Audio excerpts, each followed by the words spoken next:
We are honored to welcome to the Straight Red Card former U.S. international and often talked about as one of the best U.S. players ever to kick a soccer ball around, John O'Brien. John, thanks for joining us on the Straight Red Card. Thanks for having me, and thanks for the nice introduction. We always do really nice introductions here, John, but especially for... There's a lot of best soccer players. You're our... that before every player.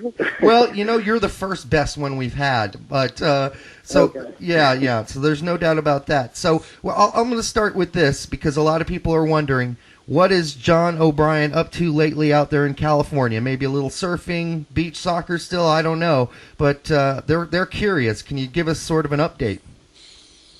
Yeah. I mean, since I stopped playing, I kind of took a little while to figure out what I was into, and then I started going back to school. And right now I'm finishing up my bachelor's in psychology. Oh. Thinking of doing something combining sports and psychology. I'm not sure, though, if I'm going to maybe get into coaching a little bit before going back to school for a master's. Right. But that's kind of the area I'm interested in, education and, education, sport. It just seems like a natural fit. And, psychology, I really like studying that. So that's on that side. I mean, what my days look like now, I'm a full college student. I got, weekends off. Today I had to do some surfing. That was great. It's a little bit of a different schedule than when I was... forced to be on the field every day. Yeah, you didn't get to experience that as Brett and I did. So now you're kind of backtracking, getting to do it now. So that's got to be a lot of fun. Yeah, and I'm sure how my schedule looks now and how yours did when you went to college, it's probably exactly the same. Really, a lot of... Oh, well, we can't even get into that. Yeah. That's like censored area. But... I understand. I mean, there was this recent announcement, John, that you'll be part of the launch of what's called Ajax Online Academy. What's your involvement with that, and can you tell us a little about that? I can tell you a little bit about it. It just started up, and so the idea is just to have a tool to complement directors of youth programs.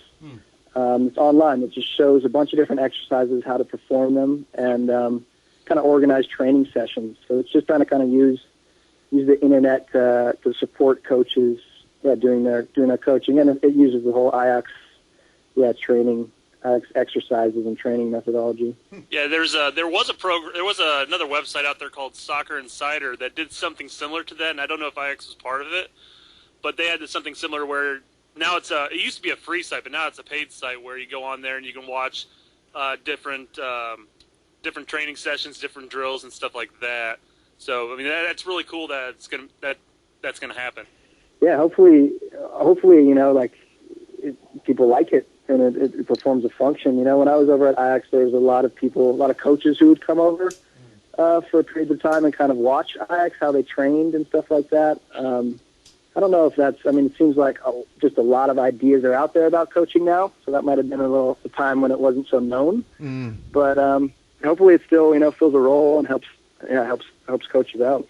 Well, that kind of brings me to the next question. I mean, with all your experience overseas at Ajax in Holland, you mentioned you were maybe interested in coaching, but have you thought of anything else? Maybe even working as a soccer analyst. But we'd love to see you, of course, getting to managing or coaching. Where do you see yourself in the future? Maybe we're talking too far ahead, but will soccer definitely be a part of your life?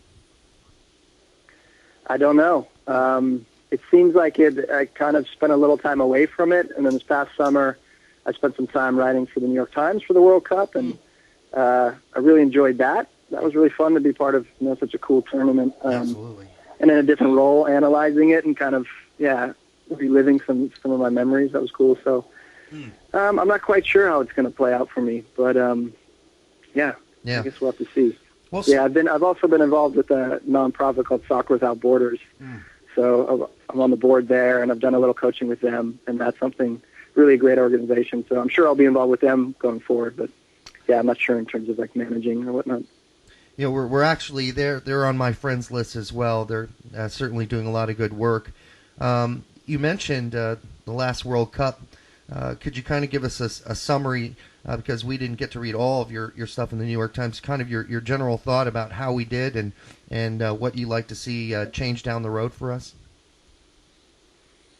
I've really kind of liked seeing the U.S. team just develop its kind of attacking style. It seems like we have quite a few talented players on the ball, dribbling and kind of going at other teams.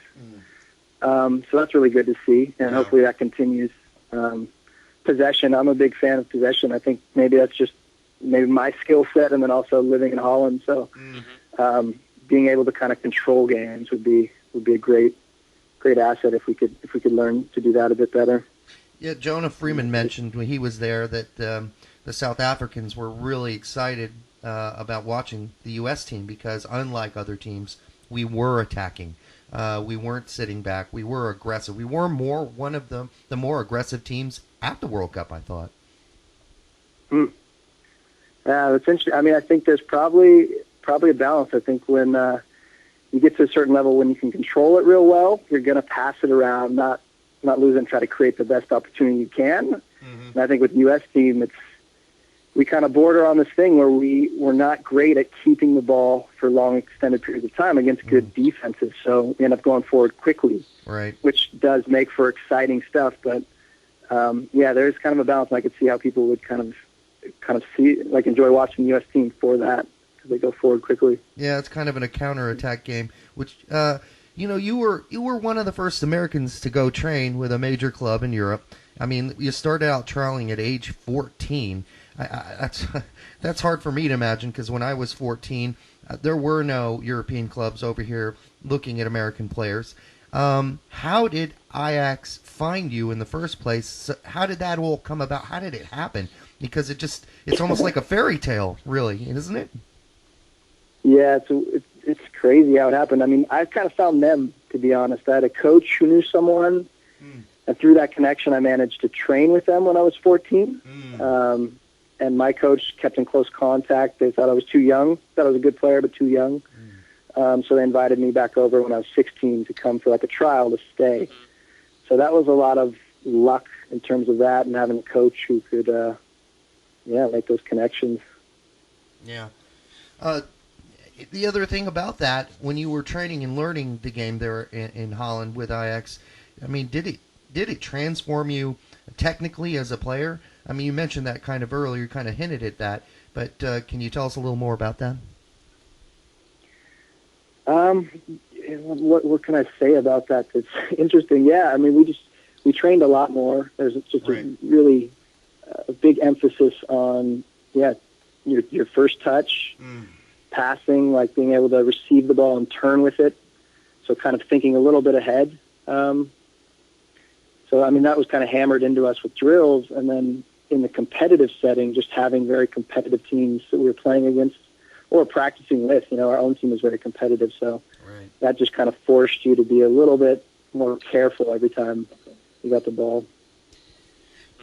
Did you ever feel like, and a lot of Americans have talked about this, a lot of American players, that when you went over there, you're an American, you're in Holland, was there some bias? Did you have to kind of bust your ass harder than everybody else to make a point or prove your abilities? Did you feel like you got a fair shake?